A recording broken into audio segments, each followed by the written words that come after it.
Alhamdulillah, alhamdulillahilladzi hadana li hada wa ma kunna linahtadiya laula an hadanallah.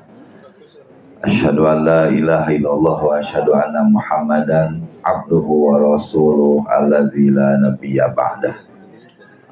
Rabbi shrah li sadri wa yassir li amri wahlul 'uqdatam min lisani yafqahu qawli amma ba'du.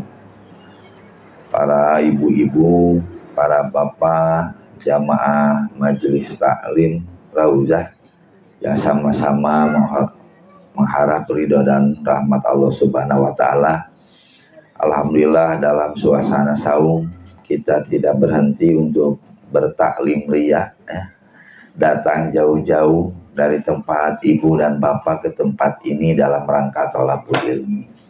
Mudah-mudahan ini menjadi amalan solihan mutaqabbala. Amin ya Allah ya rabbal alamin. Para bapak dan ibu yang saya hormati, sebelum saya menyampaikan apa yang mudah-mudahan bermanfaat bagi diri saya dan juga bapak dan ibu sekalian, nampaknya kita harus memutar pikiran kita sedikit ke belakang. Lebih kurang mungkin 2 minggu ya, kita ditinggalkan oleh guru kita sekaligus pengisi acara, pembina acara di MT Rauzah ini, yaitu Al-Ustaz Dr. Dedeng Rosidi. Ya, lebih kurang ada 2 minggu ya, seminggu sebelum Ramadan kalau tidak salah. Berarti tinggal sudah 2 orang guru di MT di Rauzah itu terlebih dahulu meninggalkan bapak dan ibu.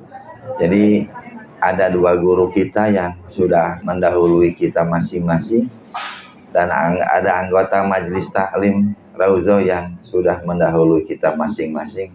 Mudah-mudahan Allah memberikan rahmat dan maghfirahnya untuk mereka semua. Amin ya Allah ya rabbal alamin.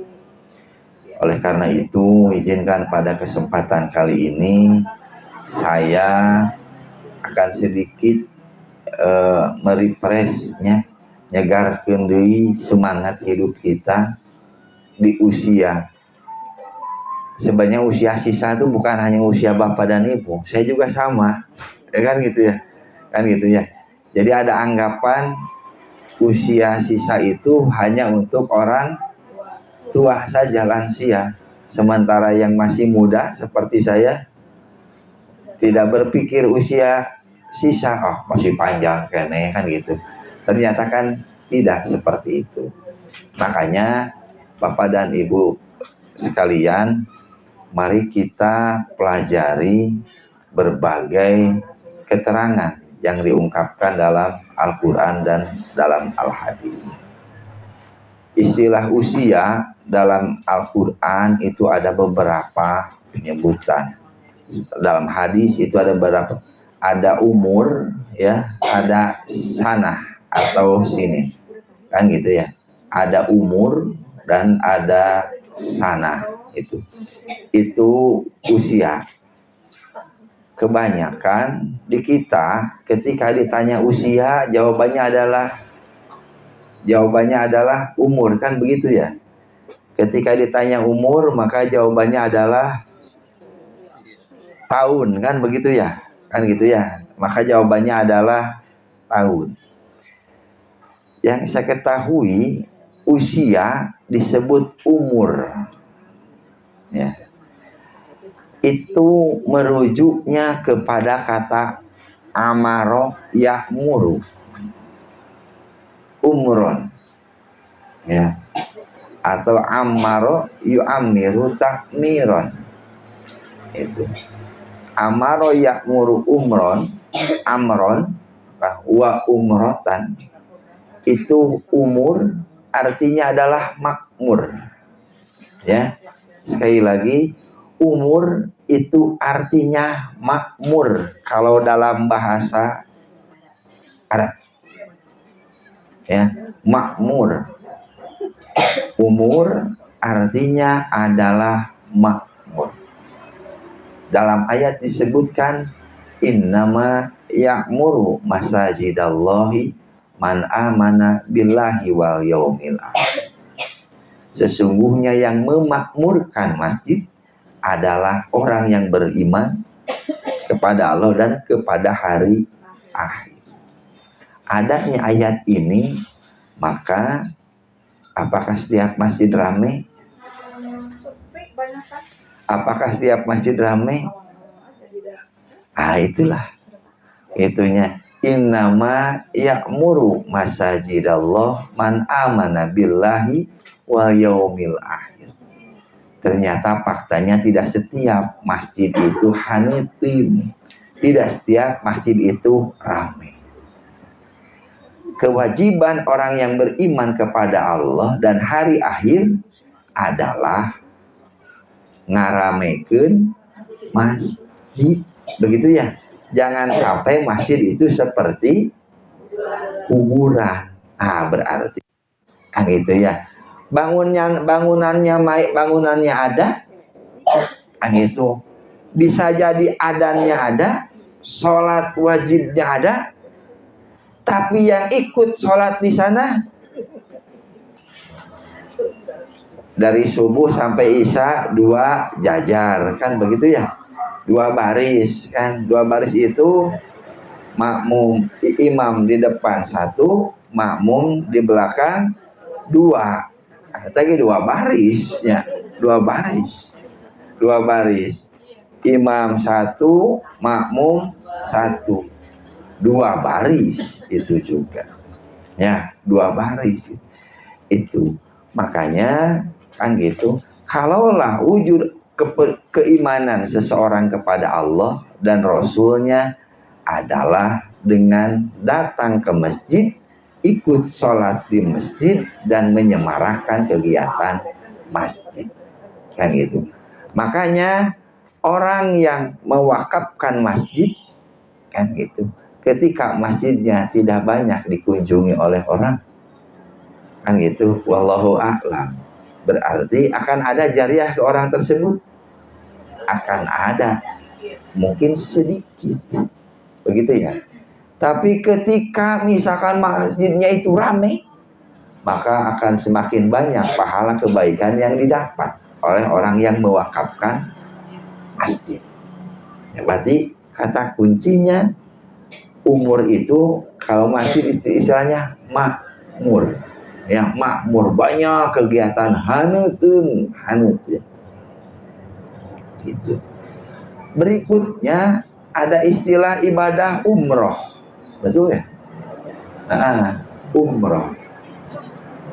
Yang saya tahu ibadah umroh itu dalam rangka memakmurkan Baitullah.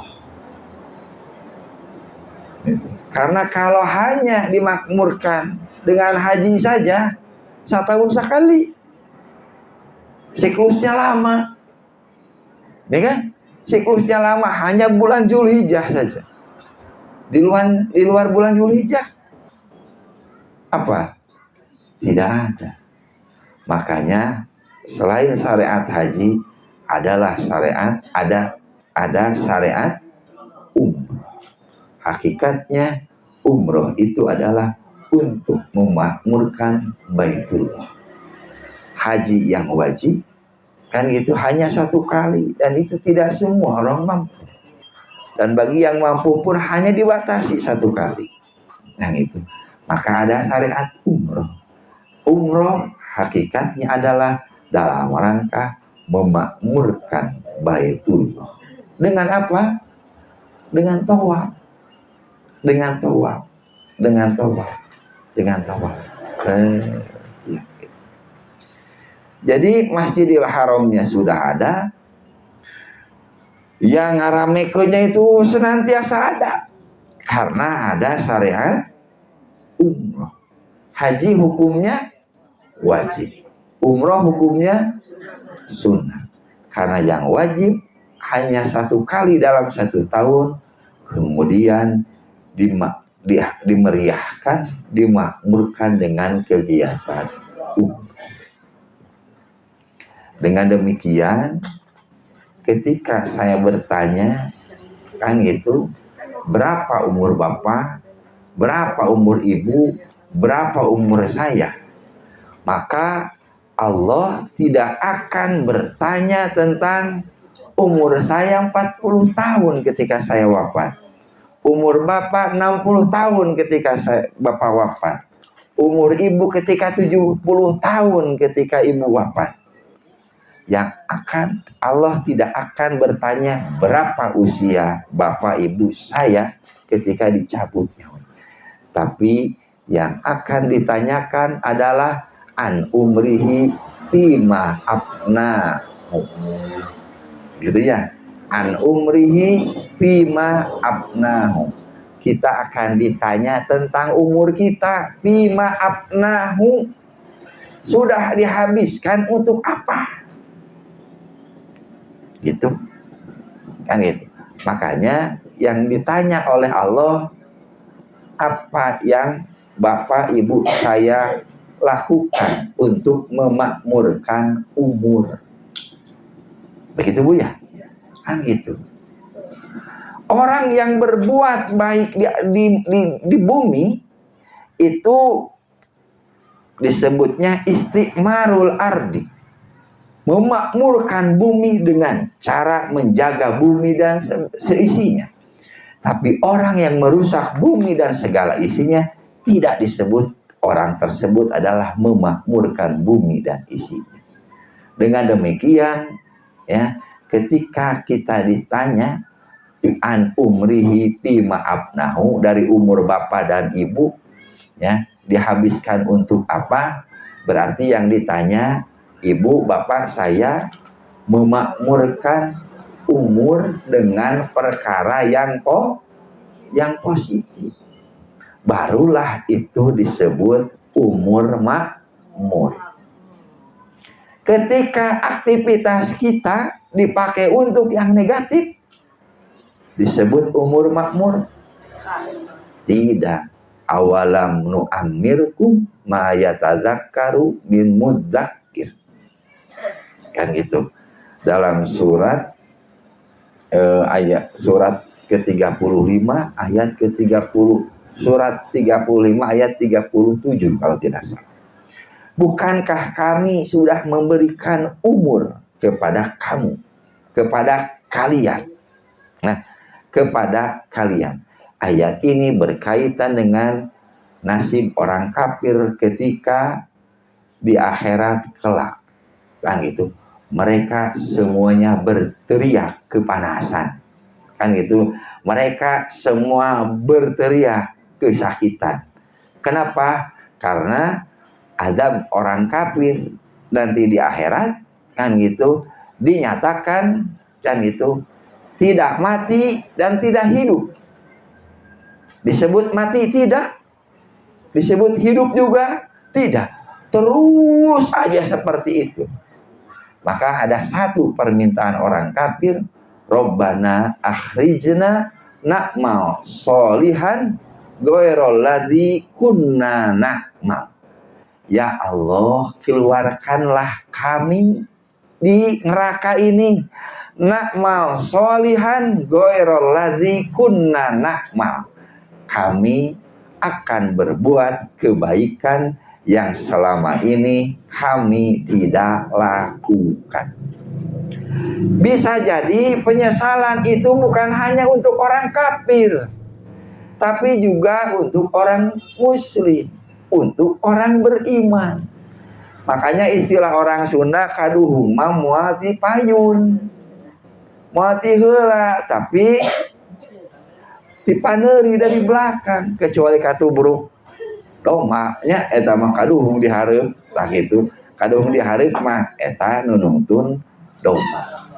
Jadi Bapak dan Ibu yang saya hormati, yang harus kita pikirkan sekarang, rata-rata di sini usianya berapa tahun? 50 plus 50 minimal ada, mungkin bisa jadi saya yang paling muda, mungkin bisa jadi saya yang paling muda, yang paling tua di sini Siapa? Bu Eka. Bu Eka berapa tahun, Bu? 79. Subhanallah. Kan gitu. Bu Eka usianya 79. Nah gitu. Berarti kita tinggal menghitung. Ya, umur kita makmur itu berapa tahun? Itu Bu ya? Kan gitu. Dari sejak kita sadar, kemudian ingat akan kematian, sejak itulah kita berubah. Makanya saya percaya Bapak dan Ibu bisa menghitung sendiri. Oh, abdi insafna teh tahun 2000. Kan begitu. Oh, abdi ieunan elingna teh tahun sekian. Maka tinggal menghitung kira-kira umur kita makmur itu baru berapa tahun. Begitu Bu ya. Karena tidak mungkin dari ketika lahir. Ketika kita sudah diwajibkan sholat saja kita belum tentu sholat. Pulang betong kene breto banyak gitu. Aneh gitu. Nah, itu. Kanu ngaji wae taresep nya haban wae ngaji pintar ge moal. Beunghar ge cadu kan gitu. Bisa jadi dulu kita orang yang ngomong seperti itu. Ya, bisa jadi kita dulu nyinyir kepada orang yang datang. Menang naon ti pengajian cenah kan gitu. Hamur ya, nya ongkos, nya kegiatan iya dan lain sebagainya. Makanya mari dari hari ini kan gitu kita berpikir, oh udah berapa lama ya kita dikategorikan umur kita mah. Kalau sebelumnya kita bulang betong sholat, bulang betong ngaji ya, dan datang ke majelis taklim, berarti kita itu belum berumur, baru usia saja. Kan gitu ya. Karena disebut umur itu yang akan ditanya tentang bima abnahu, apa yang Bapak Ibu gunakan untuk kemakmuran Bapak dan Ibu sendiri. Begitu, paham Bu ya? Itulah makanya umur disebut umur. Jadi oleh karena itu kalau lihat dalam Al-Quran, dalam Al-Hadis, masuk surga dan nerakanya seseorang tidak berdasarkan usia. Tidak berdasarkan, tapi sejauh mana orang tersebut mengisi hidupnya dengan kegiatan yang bermanfaat.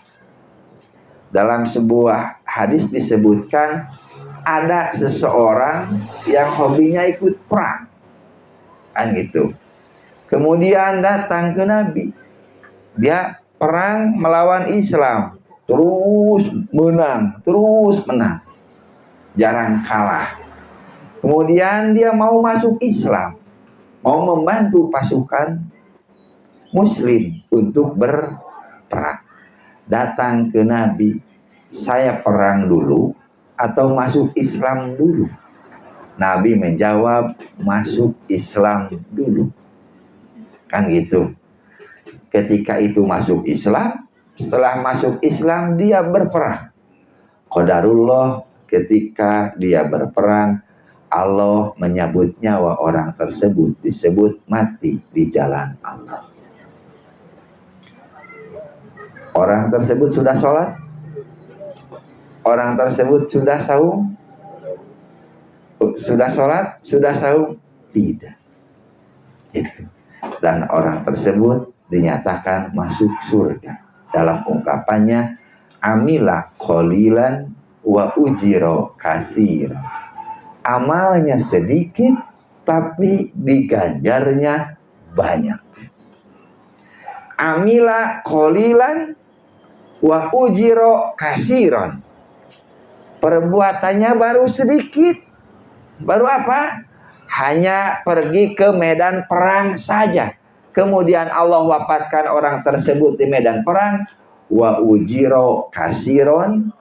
Tapi di apa? Diganjarnya banyak. Diganjarnya banyak. Pertanyaannya, kita amilanya qalilan atau kasiron? Bisa jadi kita amilanya qalilan, banyak amal kita. Wa ujiro qalilan, bisa jadi ya, amal kita banyak tapi ganjaran kita bisa jadi sedikit. Beruntung orang yang tadi, ganjaran amalannya sedikit tapi ganjarannya luar biasa. Itu baru berapa bulan masuk Islam? Baru hari itu dan meninggal. Makanya yang dianggap makmur, yang dianggap makmur adalah umurnya seseorang itu yang menggadaikan nyawanya pergi ke medan perang. Akhirnya kan itu diabadikan oleh siapapun. Tuh geningan, kan gitu ya, belum juga apa-apa, kan gitu ya, belum juga apa-apa, kemudian orang tersebut dinyatakan masuk surga. Ada satu lagi cerita yang disampaikan oleh Nabi Muhammad SAW di zaman sebelum diutusnya Nabi Muhammad SAW. Ada seorang yang hobinya membunuh, kan gitu ya. Dia sudah membunuh berapa orang? 99 orang, ya kan gitu. Kemudian dia mendatangi ke seorang alim, kan gitu. Kemudian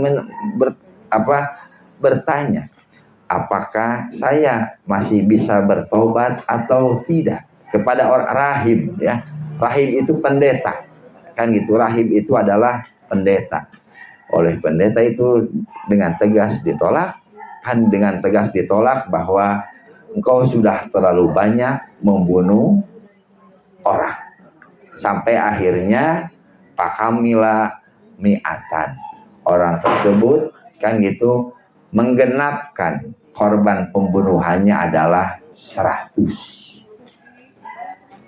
Ketika orang tersebut sudah membunuh 100, padullah ala rojulin alimin, kemudian dia ditunjukkan kepada seseorang yang alim, orang yang berilmu.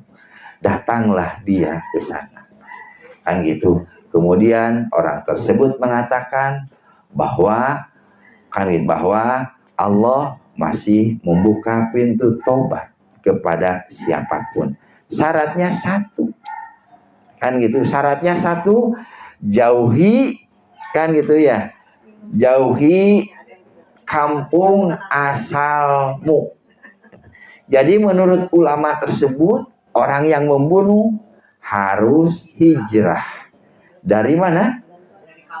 Dari kampung halaman asal. Dari kampung halaman asal.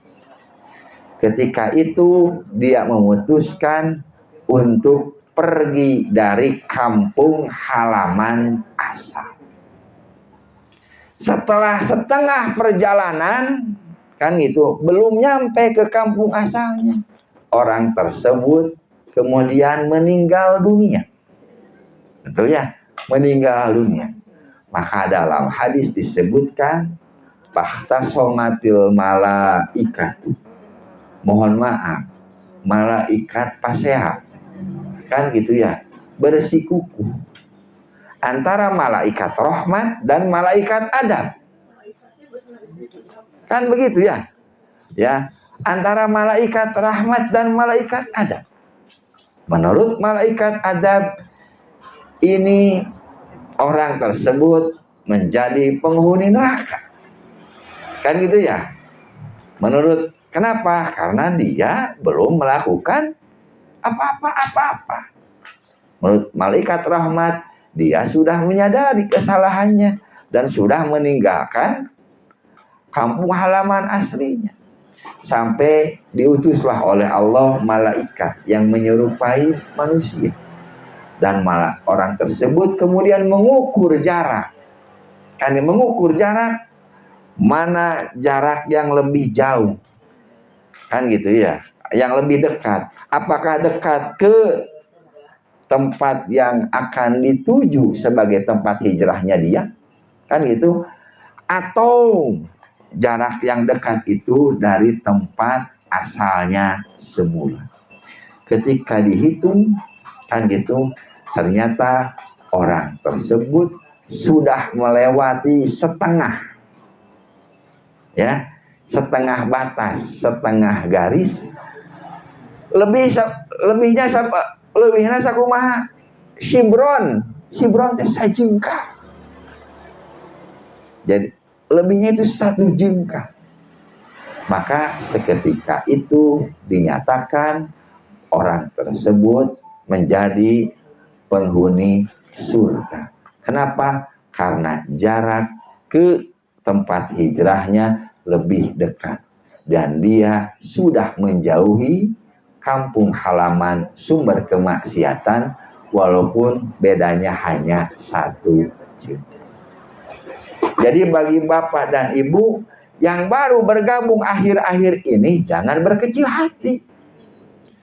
Yang lain sudah dari tahun sekian, tahun sekian. Tuh dalam hadis juga dinyatakan seperti itu. Sama, kan gitu ya.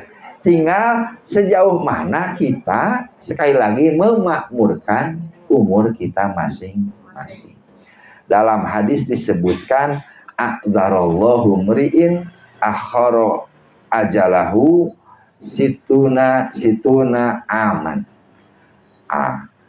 A'dzarallah, Allah mencabut uzur. Mencabut uzur apa ya? Allah mencabut uzur, Allah mencabut dispensasi mungkin ya. Allah mencabut dispensasi kepada seseorang yang umurnya sudah mencapai 60 tahun. Ya. Jadi per 60 tahun ke sono tidak ada lagi dispensasi, tidak ada lagi rasa maaf untuk seseorang yang sudah berusia sekian. Jadi pilihannya kalau baik kudu terus ajak baik, ya kan gitu. Kalau jelek sudah dipastikan akan selamanya jelek. Makanya a'dzarallahu mri'in. Makanya ketika karena apa? 60 itu sudah batas akhir. Jadi pasti bonus. Jadi ketika usia 60 belum insaf wae, maka yang menjadi resiko buat orang tersebut, Allah akan menghisabnya, Allah akan mencatat segala keburukan, segala amal jelek orang tersebut. Gitu. Jadi apalagi kan di usia tua kan ada pelupanya, barho kan gitu. Aduh poho can sholat, a'dzarallahu, Allah tidak akan mahampura, wayah nawe kudu sholat. Kecuali dalam kondisi ila ardalil umur. Ardalil umur itu udah pikun. Maka bisa datang ke MT Araujoh juga. Jag-jag keneh warenanya. Kan gitu bisa datang ke sini, pulang lagi ke rumah, bait itu kan jag-jag. Makanya Bapak dan Ibu yang saya hormati, dalam hadis yang lain disebutkan, mohon maaf, ada aki-aki ini aki-aki ini masih jinah kene. Ada nenek-nenek yang hobinya masih jinah juga. Itu sudah geus kolot. Makanya lihat hukumannya di akhirat kelak, la yanzurullahu ilaihim wa la yukallimuhumullah. Allah tidak akan melihat orang tersebut, kakek-kakek nenek itu, wala yanzuru ilai la yukallimuhullah, Allah tidak akan berbicara dan Allah tidak akan melihat orang tersebut. estuning dicuekeun ku Gusti Allah Subhanahu wa taala. Kuduna geus 60 tahun teh balik pikir ieu betah keneh ngurus maksiat. Gitu. Makanya mohon maaf, orang tersebut tidak akan diberi rahmat oleh Allah Subhanahu wa taala. Jangankan diberi rahmat, ditinggali wae moal. Diajak ngobrol wae moal, diantep. Wah, itulah lebih kurang aqdarallahu mri'in akhara ajaluhu ila sitina amat. Itulah yang dimaksud dengan Allah kan gitu kan, mencabut masa dispensasinya kepada seseorang masih yang berleha-leha ketika usia 60 tahun ke atas. Itu. Makanya tidak ada maaf bagimu. Geus 60 tahun wayahna sok. Ya, kenapa? Karena Bapak Ibu sudah mencapai usia bonus. Ya kan? Usia bonus. Usia umat Nabi Muhammad itu 60 sampai 70. Berarti orang yang mencapai 61 itu udah bonus ya. Kan itu. Kalau sama dengan Nabi 63 kan itu alhamdulillah. Atau bisa jadi lebih atau bisa jadi kurang. Gitu. Makanya pertaruhannya adalah di penghujung awakhiril umri. Awakhiril umri. Makanya dalam istilah lain umur itu disebutkan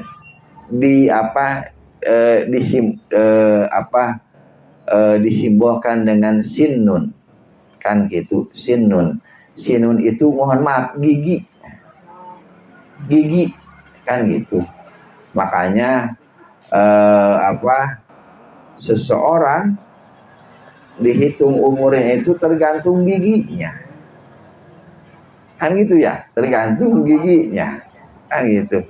Sama halnya dengan binatang ketika Idul Adha kan gitu, yang boleh dijadikan hewan kurban adalah musinun kan gitu, yang sudah punglak kan gitu, yang gigi serinya tercabut dan sudah ada gigi seri baru bisa dipakai kurban. Dan bisa kita lihat saat sekarang. Dulu nuang anu tarareas meureunnan bapak sareng ibu nya garis-garis we nya kan gitu. Ayeuna boro-boro kan gitunya gitu. Ya, laras boro-boro gitu ya. Kan gitu. Kenapa? Ya itu tadi, itu gigi ditandai dengan gigi sudah keropos. Itu tidak seperti dulu lagi. Kan gitu, tidak seperti hakikatnya yang disebut dengan usia itu sama dengan gigi kalau dalam istilah Al-Qur'an atau dalam istilah Al-Hadis. Usia itu sama dengan gigi. Begitulah yang saya tahu. Gitu. Ketika gigi atau stronghok berarti ngorak keneh atana pito sepuh. Sepuh gitu. Walaupun tidak ngaku, walaupun tidak ngomong, tapi ketika lagi senyum, katingali ompong atau napi pohang, maka orang bisa menebak, oh ini sudah sepuh. Begitu. Jadi usia itu ditandainya kalau dalam bahasa hadis itu ya, sanah itu, sinin itu gigi. Dengan gigi. Ada yang masih bisa menjaga giginya utuh sampai usia tua. Ya, zaman sekarang kan gitu jarang. Orang tua kita dulu pakai gigi palsu, nggak ada. Kan gitu, nggak ada yang pakai gigi palsu. Kan gitu ya, kan gitu, gigi emas kan begitu, itu. Jadi tandanya gigi. Jadi orang tidak bisa membohongi usianya berapa tahun karena kelihatan dari giginya. Kalau tanda tua dalam ayat itu disimbolkan dengan uban, disimbolkan dengan uban. Gitu ya, disimbolkan dengan uban. Sampai ada satu hadis yang memohon satu hadis yang berlindung dari uban itu. Allahumma inni a'udzubika min zaujin tusyayyibani qoblal masyib. Ya Allah, saya berlindung dari pasangan saya tusayyibani qoblal masyib, yang menjadikanku beruban sebelum usia beruban. Begitu. Jadi saya berlindung kepadamu ya Allah dari apa? Dari pasangan yang membuatku beruban sebelum waktunya. Harusnya gara-gara naon? Ya stres beneran kudu digigireun. Ya mohon maaf, saya kan beruban. Tuh. Kan gitu. Ustad ada eta ustad beruban. Iya, saya pulang ke rumah. Bu, jangan-jangan ibu, saya bilang, yang membuat saya beruban. Dijawablah oleh istri saya. Kata istri saya, pas nikah juga geus wisan cenah si ayah. Oh, aman berarti gitu. Kan begitu. Ya. Dulu tua itu disimbolkan dengan uban. Bahkan ada hadisnya yang seperti itu. Kan gitu. Tapi ternyata zaman sekarang kan gitu, anak muda saja sudah berubah. Apakah mau disebut tua? Walau a'lam, bakal kasinggung atuh. Ya, itu. Makanya yang tidak berubah unsur tua itu dari apa? Dari gigi. Dari gigi. Itu. Dari gigi itu dari gigi itu pasti berkurang. Dalam hadis disebutkan umur boleh tua, ya, kulit boleh keriput, kan itu. Kemudian gigi boleh gigi palsu. Tapi dalam hadis la yajalu qalbul kabir syaban fi isnataini. La yazalu, senantiasa qalbul kabir, kan gitu. Hati yang tua, kan gitu. Jadi orang yang tua hatinya itu syaban, akan senantiasa tetap merasa muda. Kan gitu. Apa itu? Hubbud dunya wa tulul amal. Hubbud dunya, menyukai dunia, wa tulul amal, dan berangan-angan, bukan imajinasi mungkin ya. Kan itu tulul amal. Kan gitu. Bukan ya, berimajinasi terus pingin anu ya, mungkin banyak kaya. Jadi walaupun kondisi sudah tua, berdasarkan hadis tadi, maka yang senantiasa muda dalam diri seorang lansia adalah hubbud dunya, ya, mencintai dunia, watulul amal, dan berangan-angan. Watulul amal dan berangan. Mohon maaf, di sini ada yang masih mengurus dunia, urusan bab dal PSD, duit. Dal PSD duit, dal PSD mah kan itu. Ya, kan itu. Ada di sini. Mohon maaf, termasuk ketika sudah berusia lanjut. Kan aya anu ieu teh uang we gitu.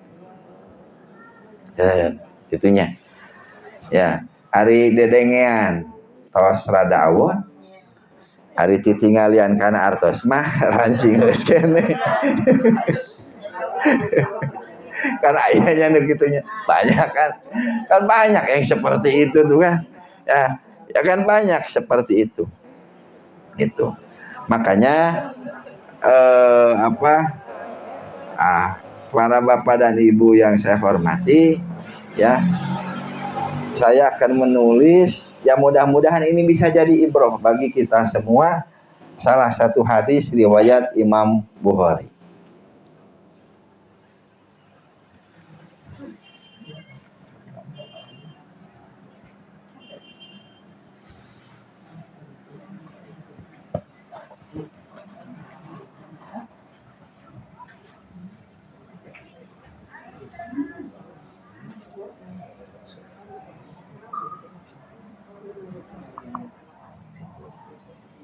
Nah, maka silahkan ditulis dulu.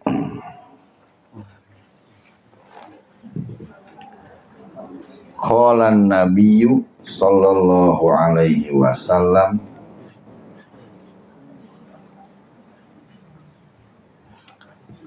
ayyukum malu warisihi ahabbu ilaihi min malihi. Qalu ya Rasulullah, ma minna ahadun illa malahu ahabbu ilaihi. Qala fa inna malahu ma qaddama wa malu warisihi ma akhara. Wa malu warisihi ma akhara. Sudah ditulisnya, Bu? Qala Nabiyyu sallallahu alaihi wasallam, ayyukum malu warisihi ahabbu ilaihi min malihi. Qalu ya Rasulullah, ma minna ahadun illa malahu ahabbu ilaihi. Qala fa inna malahu ma qaddama wa malu warisihi ma akhara. Sudah ya tulisan Arabnya? Mari kita terjemah.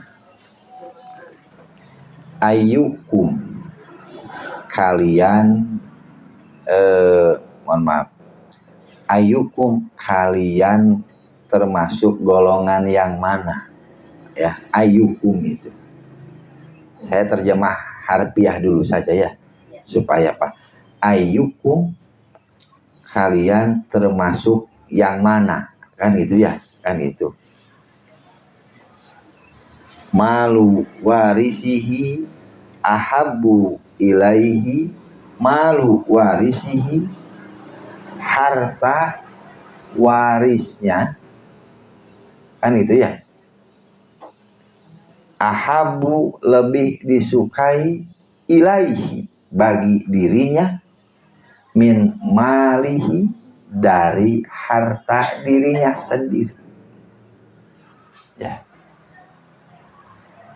Jadi kalau terjemah bebasnya, bukankah kalian lebih menyukai harta yang akan menjadi warisanmu daripada yang harta yang akan menjadi amalmu? Nah, itulah.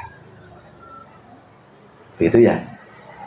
Bukankah kalian lebih menyukai harta yang akan menjadi warisan setelah kamu meninggal daripada menyukai harta yang akan kamu bawa setelah kamu meninggal? Begitulah. Kan itu. Kemudian kata para sahabat, ya Rasulullah, ma minna ahadun illa malahu ahabbu ilaihi. Mereka sahabat menjawab, ya Rasulullah, tidaklah di antara kami ada salah seorang pun, kan gitu, kecuali hartanya lebih ia sukai, kan gitu, daripada dirinya. Kemudian kata Nabi, fa inna malahu ma qaddama, karena sesungguhnya yang jadi harta bapak, harta ibu, harta saya, ma qaddama, apa yang sudah berlalu, apa yang sudah berlalu. Wa malu warisi, dan harta yang akan menjadi warisan, ma'akhoro, itu yang adanya di belakang, kan gitu. Itu adanya di belakang. Itu. Jadi saya ulangi lagi, hadis ini mudah-mudahan mengingatkan kita semua. Kalau kata istilah orang Sunda, jelema teu sadar ngagugulung banda warisaneun. Begitulah.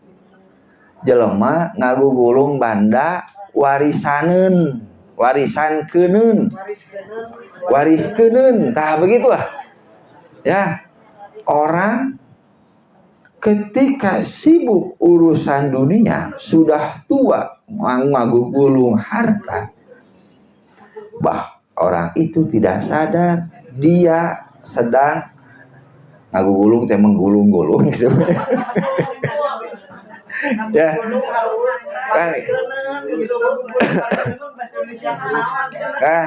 Ngagugulung banda wariskeun. Begitulah.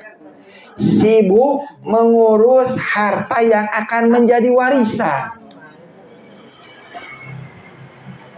Sudah tua masih ngurus bisnis. Anggapannya ini adalah harta saya. Ini adalah ini adalah harta saya. Ini adalah banda saya. Ini adalah kekayaan saya. Padahal yang dia lakukan itu hakikatnya malu warisihi. Hakikatnya itu adalah harta yang akan diwariskan. Dan orang lebih suka, bahkan lebih berani untuk sombong, inilah harta kekayaan saya. Padahal moal dibawa mau. Begitu. Makanya Nabi menyindir, jangan sampai kalian masuk ke orang yang akan ngagugulung banda harta, kan gitu. Padahal harta itu, banda itu kelak akan diwariskan. Ya, kelak akan diwariskan. Itu. Ini ya sudah jadi ciri khas kitanya, kan gitu ya. Orang ngagugulung harta, berkutat dengan harta, dan orang merasa bangga ketika banyak harta. Makanya diingatkan oleh Nabi, hati-hati, ingat bahwa harta yang kita urus sekarang, kan itu, meninggalkan itu dan ini dan ini sebagainya, hakikatnya itu adalah malu warisi. Itu bukan harta bapak, itu bukan harta ibu, itu bukan harta saya. Itu harta ahli waris. Bisa dinikmati oleh bapak dan ibu? Tidak. Rata-rata orang kan itu bisa berbangga ketika kendaraannya punya 7 atau punya 10, berbagai merek ada, seperti halnya showroom di garasi rumah. Wah, inilah mobil saya. Maka sama dengan hakikatnya itu adalah mobil anak-anaknya. Ya, atau budak nama sok pasti ngeloba beli mobil. Da bapak geus mau atau bakal pakai ku abi cenah gitu. Nah, gitu. Gimana? Anaknya enggak apa? Enggak Pak, ini kaitannya bukan dengan anak soleh, tapi yang ibu lakukan, yang ibu kerjakan saat ini. Makanya mana yang akan ibu bawa, mana yang akan ibu tinggalkan, itu saja. Itu. Jadi ketika Nabi mengatakan, mengutip ayat alhaakumut takasur, alhaakumut takasur, orang berlomba-lomba, celakalah orang yang berlomba-lomba memperbanyak harta, memperbanyak harta. Kemudian kata Nabi, yaqulu ibnu Adam, mali, mali, mali. Itu anak Adam berkata, inilah harta saya, inilah harta saya, inilah harta saya. Wahallaka min malika, memang benar kamu punya harta. Kemudian Nabi jelaskan, ilma akalta fa'abnaita walabista fa'ablaita aw tasaddaqta fa'amdoita. Saya lihat tulis di. Jadi kategori rezeki itu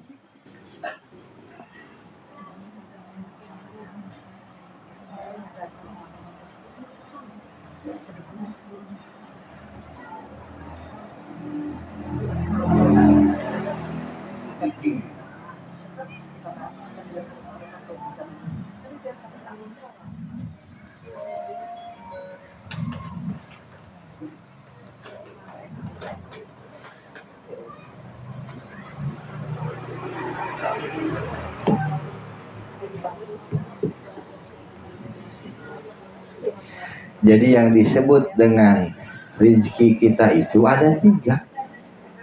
Ma'akalta fa'abnaita, apa yang ibu makan, ya, apa yang dimakan. Wama labista, atau apa yang ibu pakai. Fa'ablaita, bakal lapuk. Apa yang dimakan, fa'abnaita, maka itu akan hilang. Wama labista, dan apa yang ibu pakai, fa'ablaita, itu akan lapuk, lusuh. Dan yang ketiga, wa mata sodakta fa'amdoita, dan apa yang ibu, yang bapak, yang kita semua sodakohkan, fa'amdoita, itulah yang akan menjadi kekal sebagai rezeki kita, sebagai harta kita, ya. Itu yang dimaksud dengan fa'inna malahu maqaddama. Jadi, ya, harta saya, harta ibu, harta bapak, kan itu yang sudah, ya. Kategorinya apa yang sudah kita makan, apa yang sudah kita pakai, apa yang sudah kita sedekahkan. Itulah hakikatnya maluhu maqaddama. Itulah yang disebut dengan harta kita. Itulah yang disebut dengan rezeki kita. Begitu. Jadi kalau ditanya baju ibu ada berapa, ya yang dipakai yang milik ibu mah, yang ada di lemari, bisa jadi malu warisi, kan begitu, ya. Maka jadi tradisi ketika ada, mohon maaf, ada orang tua meninggal, biasanya rangsukan itu pakaian itu dibagi-bagi, ke siapa, bakal dibawa. Enggak, justru diganti. Apakah dengan demikian lantas kita tidak boleh punya banyak baju? Waktu itu ulah batin, Ustaz, kagungan baju tanya. Harus seperti itu. mangga lah disesuaikan dengan kan gitu kemampuan kan gitu ya. Kenapa kan gitu? Karena Nabi pernah ngambek, ongkoh maneh teh boga duit tapi make baju rusuh, eta duit hasil usaha dikamanakeun. Karena Allah akan menyukai seseorang yang memperlihatkan nikmat yang telah Allah berikan kepada orang tersebut. Begitu. Ya. Jadi intinya kita harus sadar diri bahwa yang kita pakai itu akan lusuh ya. Yang kita makan itu akan hilang. Itu akan hilang. Berarti yang akan tetap, yang akan kekal itu adalah wama tasodak.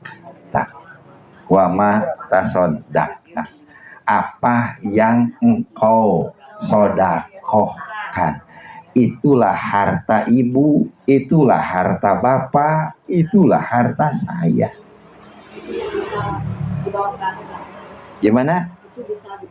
Iya, itulah yang disebut dengan malahu, harta ibu. Dari ketiga ini mana yang akan dibawa ke akhirat? Ini dibawa? Tidak ini, tidak ini. Kebanyakan di antara tiga ini mana yang paling banyak? Kan gitu ya, konsumtif atau produktif, begitu. Iya kan? Kan ini akal konsumtif, pakaian konsumtif, tasodakta seolah-olah hilang, tapi akan datang kembali. Makanya bersodakoh itu produktif. Seperti halnya ada ngurangan, justru akan nambahan. Itulah produktif. Begitu. Hingga kita menghitung persentasenya mana. Ke sodakoh berapa persen? Ada 50%. Allah Ustaz.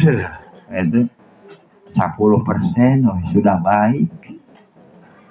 Ya, sudah sangat baik. 10% itu. Kan gitu, ya. Bukan daripada tidak, bukan. Ya, bukan daripada tidak. Nah, itu. 10%. Dalam satu hari 10% kita menghitung.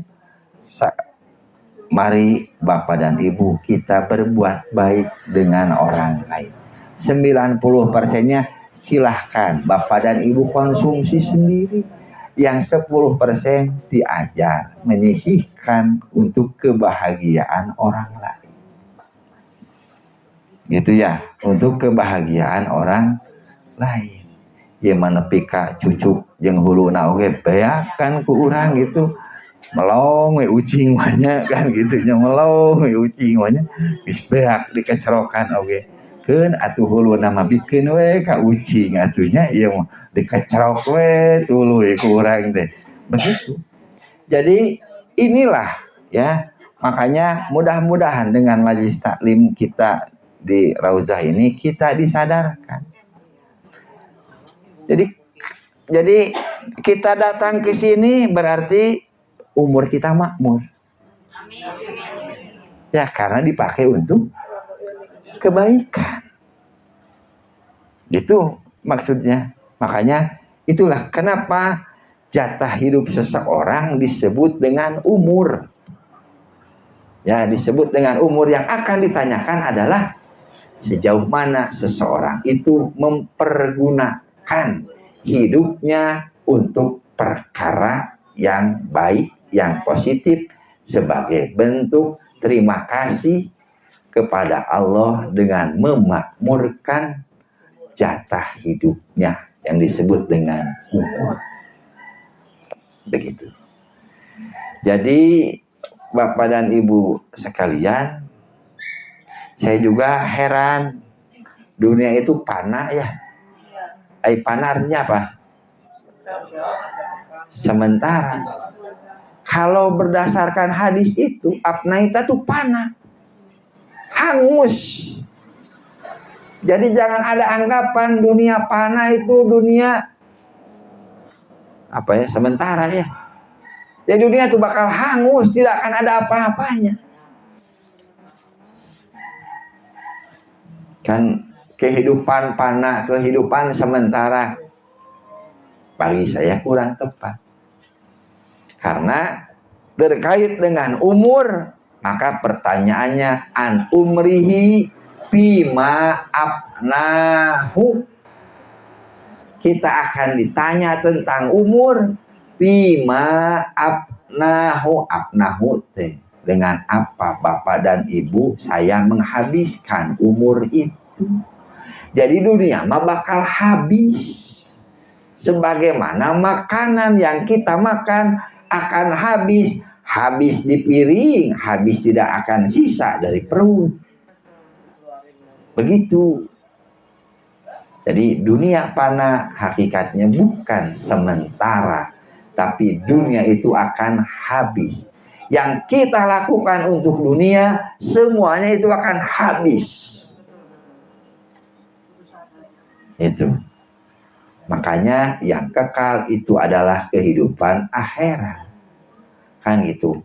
Bako bakia itu artinya sisa, aya sesa anak, aya pamulangan. Itulah. Jadi tidak kurang dan tidak lebih, hidup itu adalah nilari pangangsulan. Gitu. Nah, kan gitu.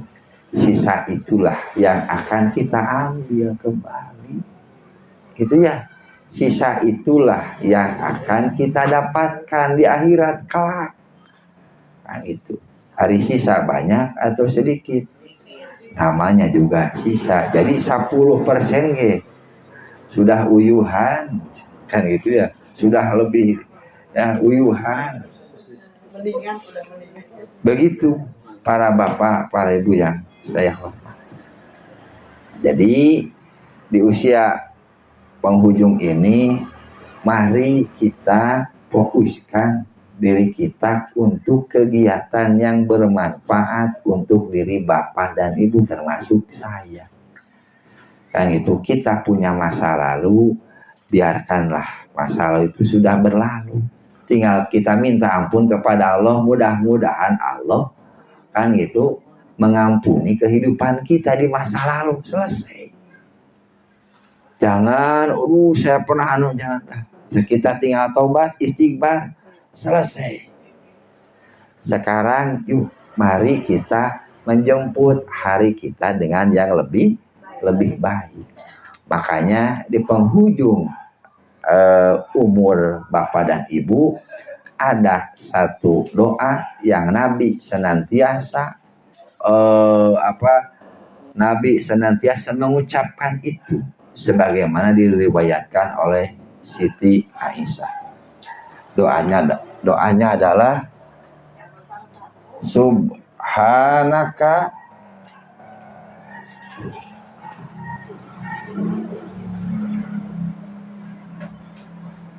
Allahumma wa bihamdika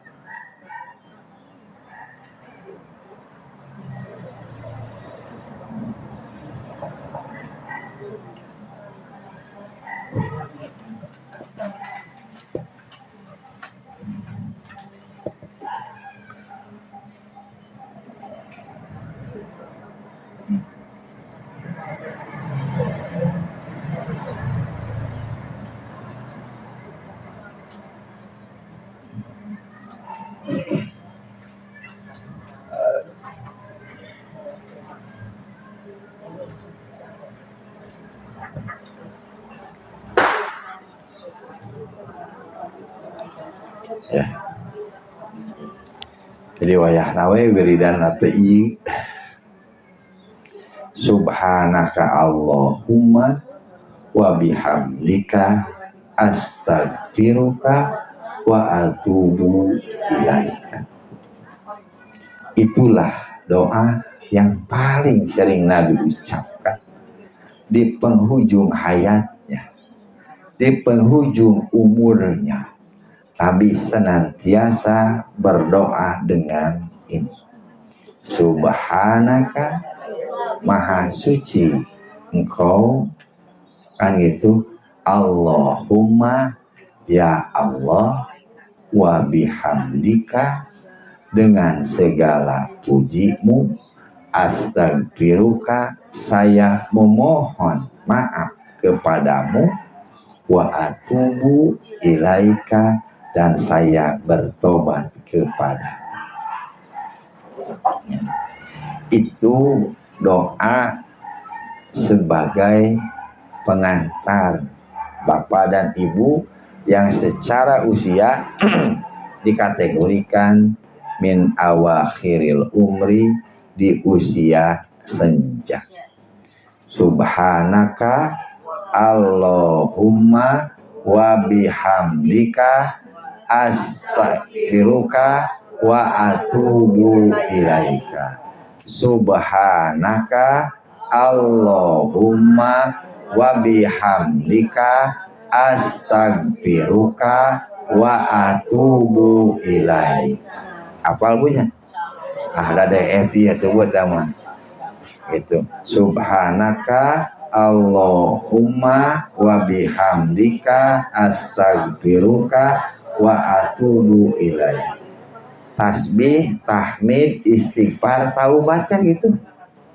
Subhanaka Allahumma wa bihamdika astaghfiruka wa atubu ilaika. Jadi yang sudah terjadi dalam kehidupan kita tinggal kita serahkan kepada Allah.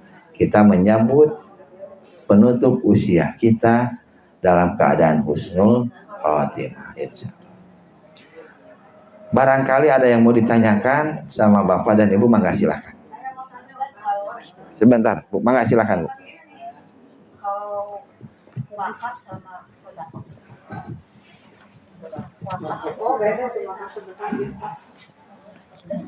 Wakaf sama sodako sama ya. Ya. Wakaf sama sodako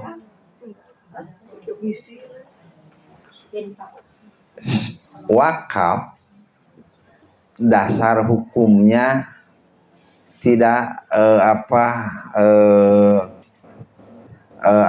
tidak spesifik. Maksud saya yang pertama, istilah wakaf itu tidak ada dalam Al-Quran, tidak ada dalam Al-Hadis. Nama wakaf itu murni ijtihad hasil para ulama. Dasarnya wakaf itu adalah kalimat sodako, sodakotin jariyatin, sodakotin jariyatin, sodako jariyah, yang jariyah, yang mengalir, maka disebutlah itu adalah wakaf. Begitu, Bu. Itu. Jadi sodako itu ada yang sebatas sodako, ada yang menjadi wakaf. Kalau sodakohnya putus, kan gitu ya, sodakohnya putus, berarti tidak menjadi wakaf. Kalau sodakohnya terus menerus, maka itu kemudian menjadi wakaf. Umar bin Khattab ketika itu mempunyai kebun kurma yang berada di Madinah, kan gitu, berada di Madinah. Luar biasa, buahnya bagus, subur, kan gitu. Kemudian Umar mengatakan ingin menginfakkan kebun kurma itu. Kemudian kata Nabi, habasta aslaha wa tasoddaq samrotaha. Habasta aslaha wa tasoddaq samrotaha. Oleh para ulama diartikan habasta aslaha, habasta engkau tahan, aslaha kepemilikannya, kan gitu kan, wa tunfik samrotaha wa tasodaksa, dan engkau infakkan hasilnya. Itulah kemudian yang disebut dengan wakaf. Maksudnya adalah bangunannya tetap ada, tapi hasil dari kebunnya itu silahkan berikan kepada siapapun. Silahkan berikan kepada siapapun. Gitu. Makanya kata Nabi, yang disebut dengan tanah wakaf, la tuba'u, tidak boleh dijual, wala tuhabu, tidak boleh dihibahkan, wala turosu, dan tidak boleh diwariskan. Jadi ketika ibu sudah melakukan wakaf, maka ada perubahan kepemilikan, kan gitu, bukan perpindahan kepemilikan. Saya memberi ibu Quran, maka itu hibah kan, ya, makanya pindah. Asalnya adalah Quran saya, kemudian menjadi Quran ibu, betul ya? Hibah itu pindah dari A ke B, dari B ke C, itu hibah sesama manusia. Kalau wakaf itu bukan pindah, tapi berubah statusnya. Yang asalnya milik ibu, yang asalnya kebun kurma itu milik Umar, maka berubah menjadi milik Allah. Karena milik Allah, maka siapapun boleh menikmatinya. Begitu. Karena itu syarat utama mendirikan masjid, tanahnya harus wakaf. Ya, syaratnya masjid, tanahnya harus wakaf. Kenapa? Karena ketika sudah menjadi masjid, tidak boleh melarang siapapun untuk datang ke tempat itu untuk melaksanakan sholat. Kenapa? Karena sudah menjadi wakaf. Makanya wakaf itu milik Allah. Karena milik Allah, jadi manfaatnya bisa dirasakan bersama. Begitu barangkali Bu, yang saya tahu. Ya, tambahan sedikit punya supaya kita ngerti. Pemberian dalam istilah bahasa Arab yang saya tahu itu ada 4. Ada akto, ada anfako, ada sodako, ada jawada. Ada akto itu artinya memberi. Ya, memberi, kata dasar memberi itu akto, memberi kepada siapapun, kepada apapun. Itu akto namanya. Dan yang kedua ada anfako.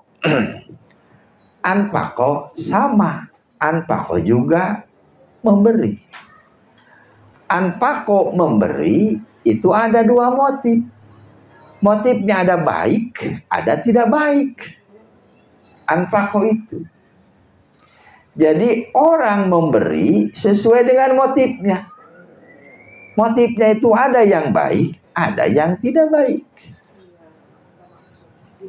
Infak, napak itu artinya terowongan. Di terowongan ada jalan? Ada. Ketika jalan panjang, kemudian ada gunung membuat terowongan, membuat jalan. Kan gitu. Adakah orang yang tahu apa yang dilakukan penumpang di dalam terowongan itu? Aya jalan? Aya. Lempeng jalan teh? Gak tahu. Aya jalan? Aya. Makanya napak itu ketutupan. Begitu. Disebut orang munafik karena sama dengan terowongan. Teka tinggal lihatena. Disebutlah orang munafik. Gitu. Kan gitu ya. Sama orang munafik itu. Itu. orang munafik itu kan tidak kelihatan. Ini teh iman atau kafir. Hanya Nabi saja dan salah seorang sahabat yang tahu inilah orang-orang munafik. Makanya dalam Al-Quran, infak itu ada fisabilillah, ada fisabilit tagut. Infak itu ada di jalan Allah dan ada di jalan bukan jalan Allah. Begitu. Kan gitu ya. Makanya ketika bulan Februari kemarin, akhir tahun, awal tahun, banyak yang memberi kepada kita. Banyaknya ada barang bere. Banyak. Aya motifna. Adakah hayangna? Mau menuju zaman pemilu. Rame. Ka masjid, ka mana. Ada motifnya? Ada. Jadi disebut infak itu pemberian seseorang tapi tidak diketahui motif aslinya itu apa. Itulah yang disebut dengan infak. Ya, itulah yang disebut dengan infak. Orang memberi bantuan ke masjid misalkan. Di penghujung atau ketika sudah berjalan beberapa tahun, kemudian timbullah permintaan dari orang yang memberikan infak itu. Karena merasa dirinya sudah infak, bagaimana kalau ini, bagaimana.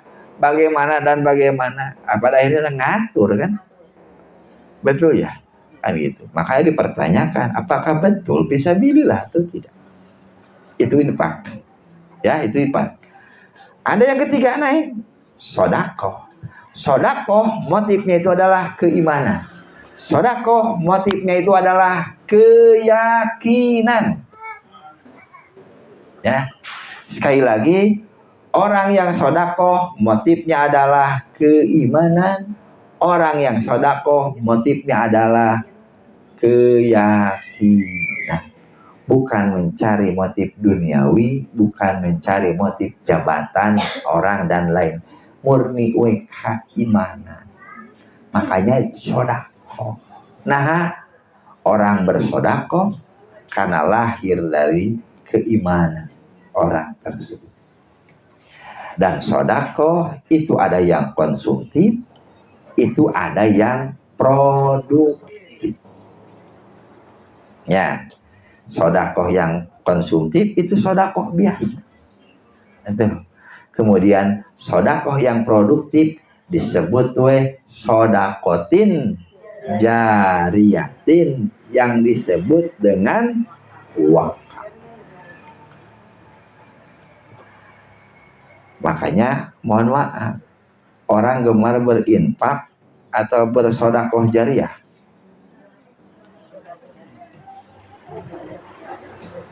Lebih banyak mana orang lebih gemar berinfak atau bersedekah jariyah?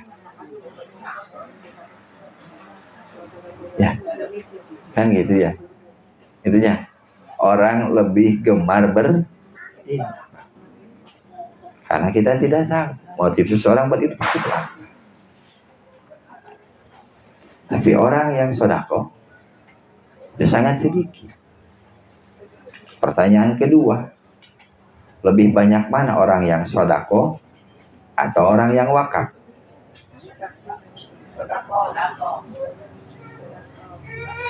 Lebih banyak mana? Orang yang bersedekah. Kan gitu ya.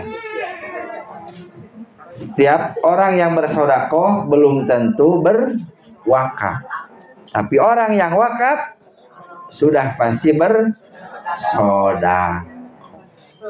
Ya, nah gumantung karena keimanan masing-masing. Apakah setiap orang yang punya harta lebih mau berwakaf? Belum tentu. Dakumaha keimanan. Makanya jangan heran kalau orang punya harta bingung ngurus nanti, aduhnya jauhnya ya geus we wakafkeun. Di mana? Di tungtung lembur. Kan begitu. Di mana? Di pedalaman. Mobil tidak masuk. Betul ya? tempat hara-haraeun geus tidak produktif kemudian diwakaf. Wajar Bu? Seperti itulah keimanan orang tersebut. Jadi tidak bisa protes. Dah hayang eta ya udah. Cuma masalahnya bakal makmur atau mual. Dan termasuk kenapa harta wakaf banyak yang menggugat. Aya nu ngawakafkeun saha? Inung bapana, ari nu ngagugat saha? Sama tidak keimanan anaknya dengan ibu bapaknya? Beres. Gak perlu ribet. Walaupun sudah sertifikat zaman sekarang mah masih dirubah. Karenanya kenapa wakaf diidentikan dengan sedekah jariyatin? Karena orang yang berwakaf betul-betul simbol keimanan yang luar biasa. Keimanan yang luar biasa. Jadi belum tentu kesadaran orang berwakaf itu sama. Sejauh mana kan gitu keimanan, kadar keimanan seseorang tersebut. Itu ya supaya agama. Dan yang terakhir itu adalah jawada. Jawada itu umayan bagi 5 yan bagi. Jawada itu salah satu sifat Allah, Jawadun Karim. Jawada adalah kita memberikan sesuatu tanpa pandang bulu. Kita memberikan sesuatu kan gitu tanpa pamrih. Gitu. Sebagaimana Allah memberikan rizki kepada manusia, yang sholat tetap dikasih rizki, kan itu ya. Yang maksiat juga sama dikasih rizki, semuanya sama dikasih rizki, karena itu sudah menjadi kebaikan.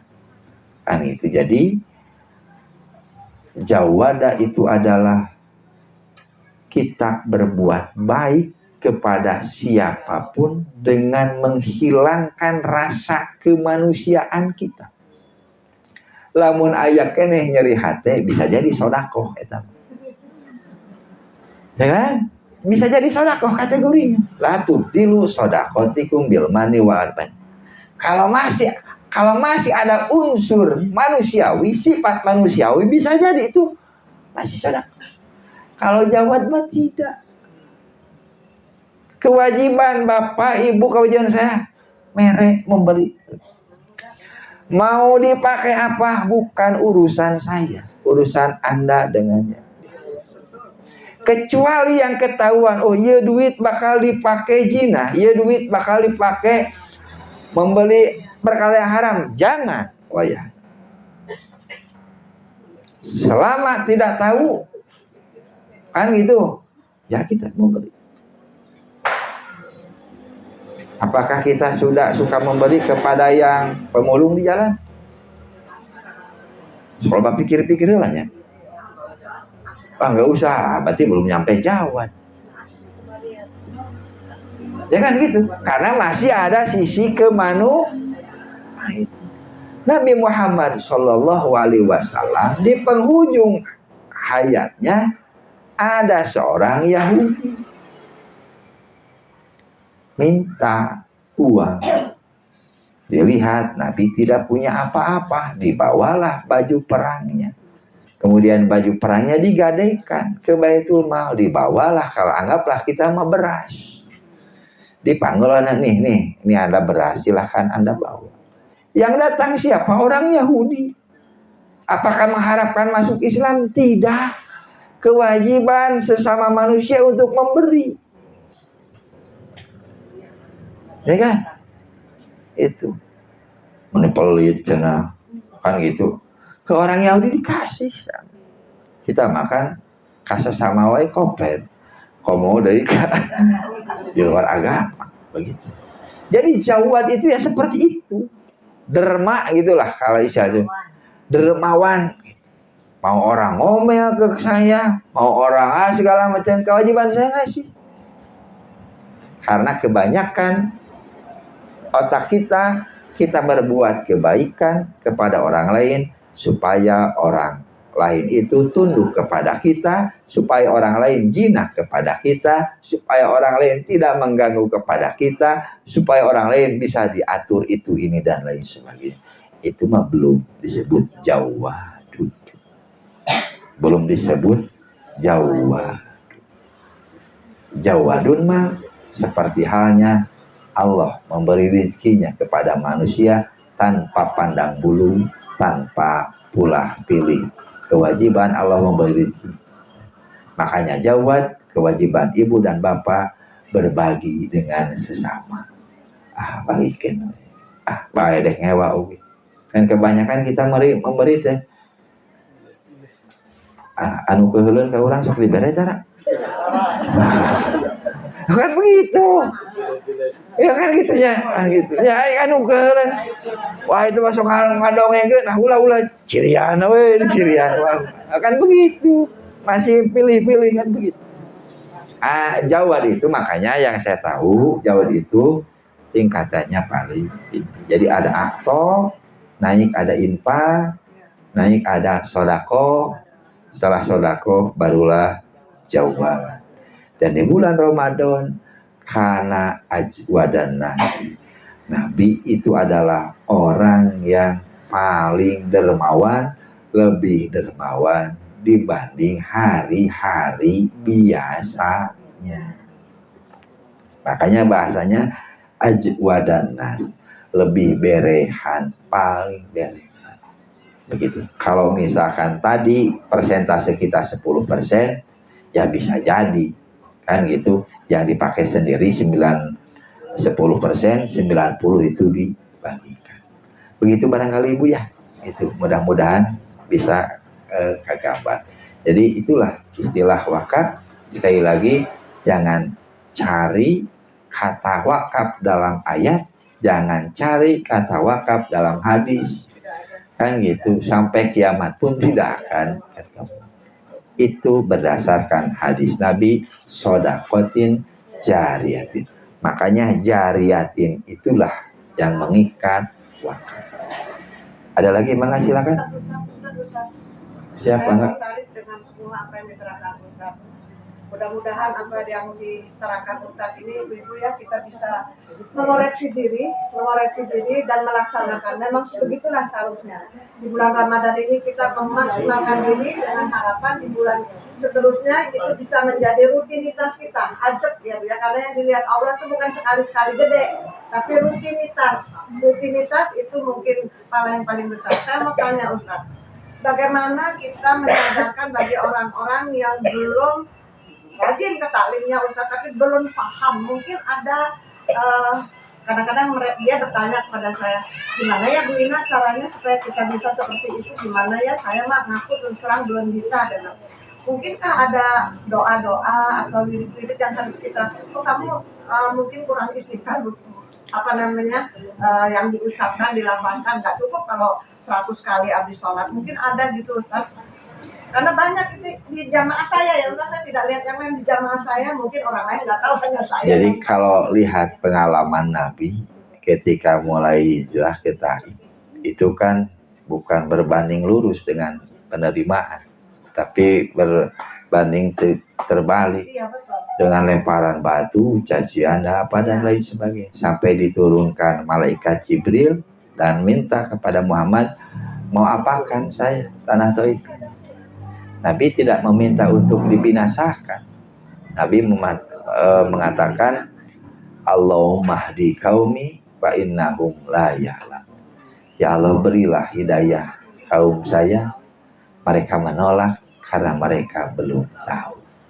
Hadis ini senantiasa saya pakai untuk ibarat bagi siapapun. Bisa jadi ada pasangan kita, ada anak kita, ada saudara kita, ada famili kita, ada kerabat kita, ada tetangga kita yang menurut pandangan kita ya hidupnya itu masih jauh dari on the track Shirathul Mustaqim.